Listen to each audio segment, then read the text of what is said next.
No, no, yeah, no, no, no.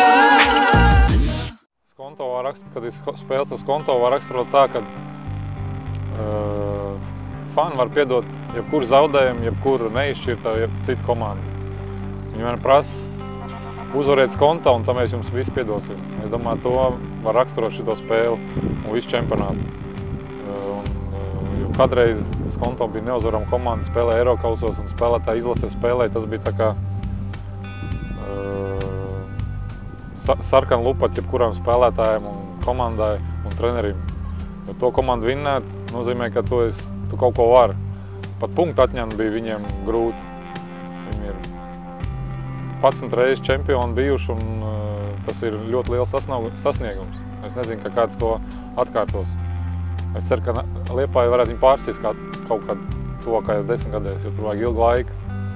Un es domāju, ka pašlaik mēs uz to virzienu ejam. Varbūt tagad skonto ir spēlētāji mainījušies, bet vadība un treneri plus mīnus ir palikuši tie paši. Tie, kas bija spēlētāji, tā ir treneri. Un tā cīņa ir ne tikai uz laukumu tagad, bet arī starp treneriem kļūs sīvāk. Kādreiz treneri nebija spēlējuši viens pēc otra. Un tad tikai uz laukumu bija tās emocijas. Treneri tā varbūt bija no ārzemēm, viņi tā nesaprata, it ceļš Liepājai. Tagad, kad ir Viktors un citi liepājnieki bija treneri, tad tas derbijs, es nezinu, vai derbija vai nosaukt, bet vai galvenie mači čempionātā tie ir aizgājuši līdz treneru tiltiņam.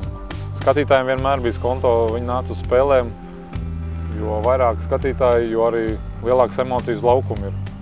Jo pēdējos gadus jau vairāk nenāk pilns tribīns, jo Liepāja nebija pa pirmo vietu nespēlēja vairāk, tā kā bija zelta mači pirms tam. Un tāpēc ļoti svarīgi, lai skatītāji atnāk un atbalsta Liepājas komandu. Jo vairāk skatītāji nāk mums atbalstīt, jo grūtāk ir pretiniekam un ir ceļš uz skonto. Un ja skonto vinnējam, ne parasti vinnējam, bet kārtīgi vinnējam, tad arī pilsētā tu var staigāt tā kā teikt, ar pacelt galvu. Jo cits komandas, ka vinnēja vēl tā, it kā normāli, bet kas skonto vinnēja, to visu atcerās. Jo tas ir flagmans. Vēl ilgu laiku būs. Bet, tie laiki ir pagājuši, un tātad visas komandas ir līdzīgas, un nav neuzvarams komandas. Es ceru, ka mēs viņus piesitīsim pirmdien. Un es gaidu, ka skatītāji nāks mums atbalstīt.